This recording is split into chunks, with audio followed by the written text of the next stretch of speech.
안녕하세요. 오늘은 8월 23일 금요일이죠.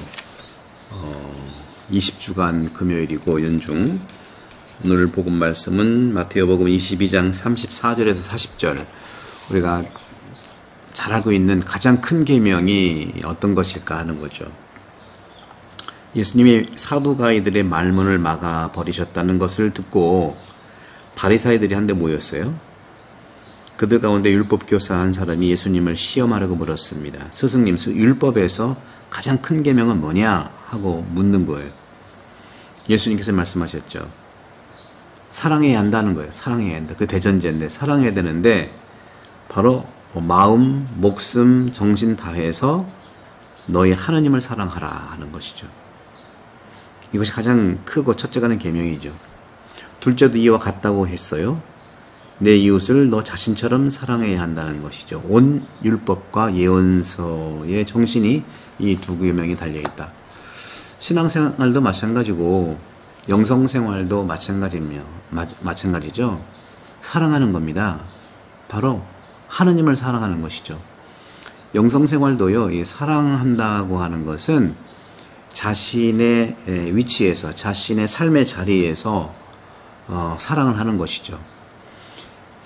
자기의 교육 정도, 자기의 경험과 자기의 인생관, 가치관 정도 모든 걸 기초로 해서 하느님을 향해 사랑하는 것이 영성생활이고 그것을 표현하고 살아가는 방식을 말하는 거죠. 거기에서 중요한 것이 바로 그 방식으로, 그래서 이 영혼돌봄이라는 것이 바로 그런 거예요. 자기 자신을 가장 잘 알아야 제 영혼을 잘 돌보고 제 영혼을 잘 알아차려야 하느님을 사랑하는 방식을 알잖아요. 각자의 색깔이 있는 거예요. 옆 사람 쳐다보지 마세요. 관심은 물론 하느님께 두지만 옆 사람 참고만 하시면 되고, 내 색깔이 어떤 색깔이냐, 나만의 삶의 가치관과 삶의 자리에서 하느님을 향해 사랑하는 방식, 색깔, 그것이 영성생활이에요. 그런 점에서 대전제가 사랑하는 것인데, 영혼돌봄이 바로 그러기 위해서 나 자신을 알아야 되잖아요. 이 책이 다 내 영혼을 어떻게 들여다보느냐 하는 관점하고, 내가 나를 알아야 사랑하는 방식과 표현 방식을 알 수 있지 않겠습니까? 사랑한다는 거, 이 구약과 신약, 특히 전체 그리스도교 전통은 완전함이라고 하는 것 자체가 사랑에 있다는 데 동의하는 거죠. 그런데 우리는 이 말을 어떻게 이해합니까?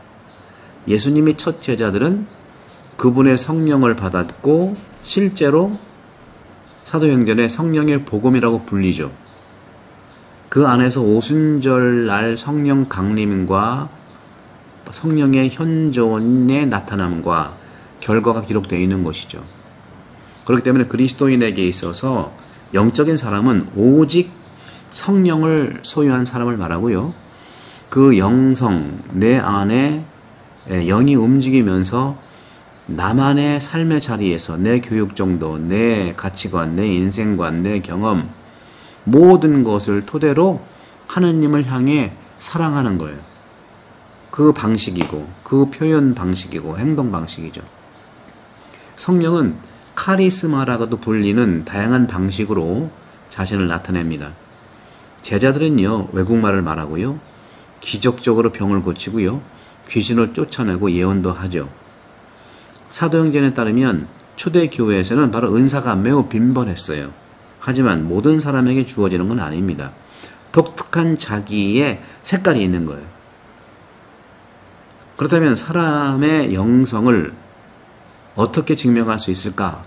여기서 바오로 사도는 첫 번째 편지에서 이렇게 말을 하죠. 고린도전서죠. 모든 사람이 병든 자를 고치고 죽은 자를 살리고 방언을 하고 예언을 할 수 있는 것은 아닙니다. 그러므로 더 높은 카리스마, 즉 자선을 추구하십시오. 그는 사랑에 관해서 신약이 가장 아름다운 본문 중에 하나인 사랑의 송가, 찬가를 썼죠.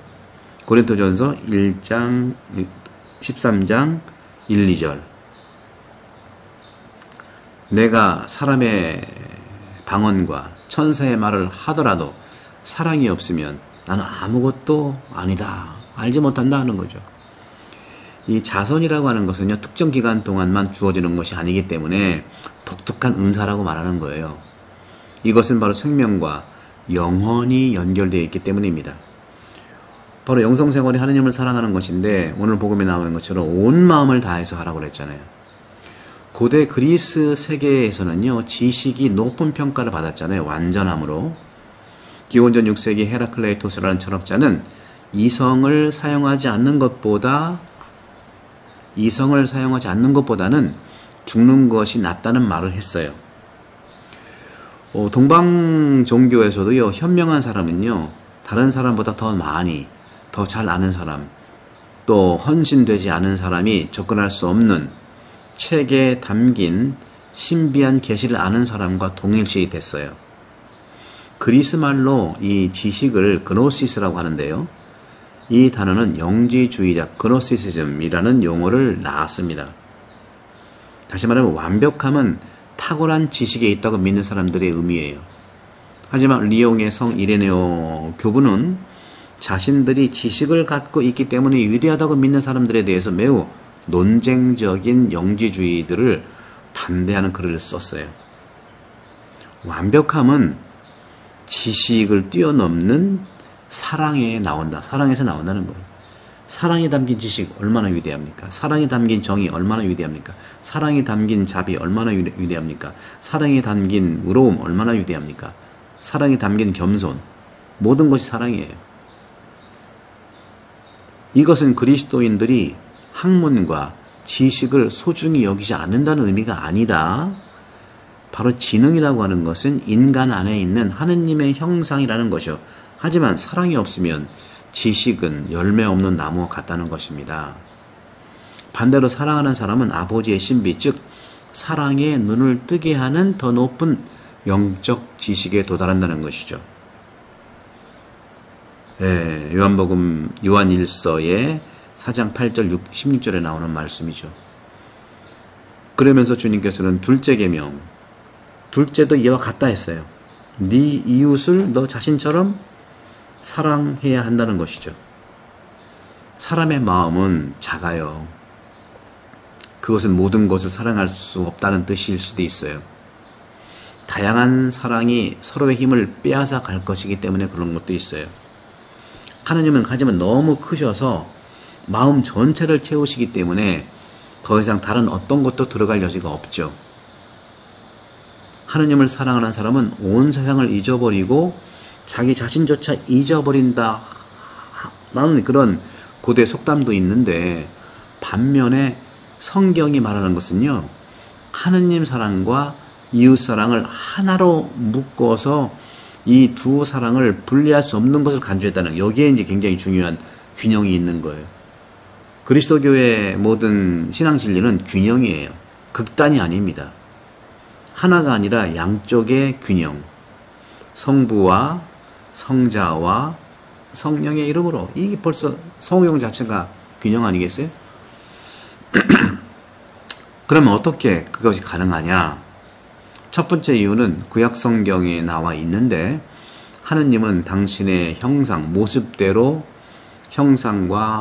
모습대로 사람을 창조하셨죠. 창세기 1장 26절에서 27절. 이웃을 사랑하는 사람은요, 하느님의 모습을 사랑하고, 또 사랑하는 사람을 그리워하는 사람은 자신의 모습을 깊이 성찰하는 사람이에요. 신약 성경은 묵상을 더 깊게 합니다. 영성적이에요. 구약이 현실적이라면 신약은 영성적이에요. 두 개 다죠. 우리 안에 이루어지는 모든 일들은요, 인간의 육적인 접근과 하느님의 영적인 접근이 만나는, 우리 몸도 육체와 영혼으로 이루어진 균형 잡힌 존재 아니겠어요? 그런 점에서 신약 성경은 영적 묵상을 깊게 하라는 것이고요.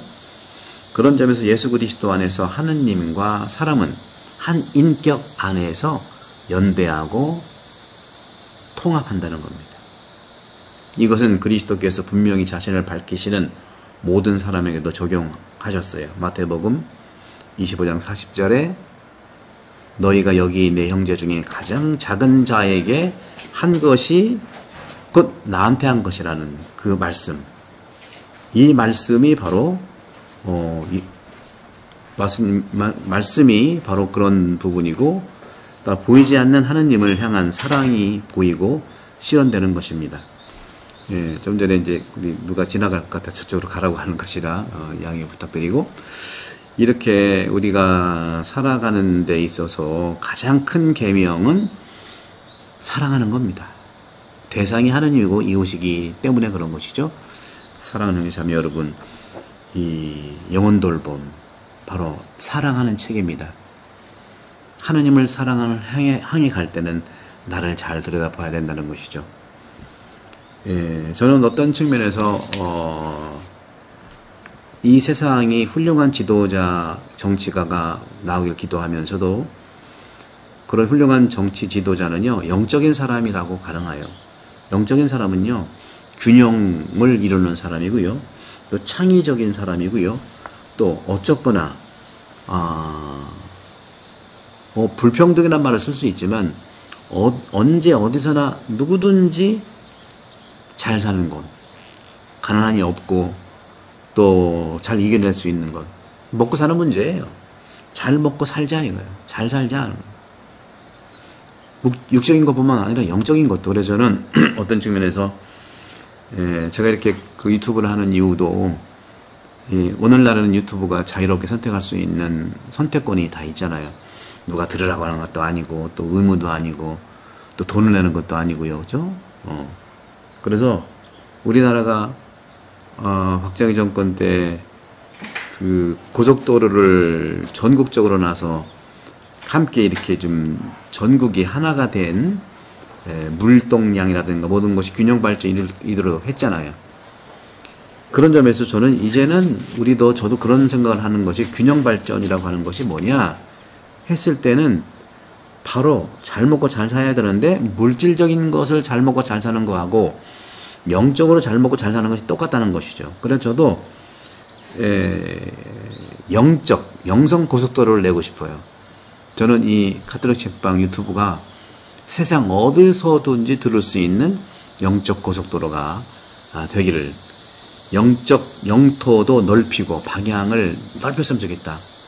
카톨릭 책방 교우 여러분과 우리 태안본당 교우 여러분들, 영적 고속도로 건설에 많이 협력해 주시면 감사하겠어요.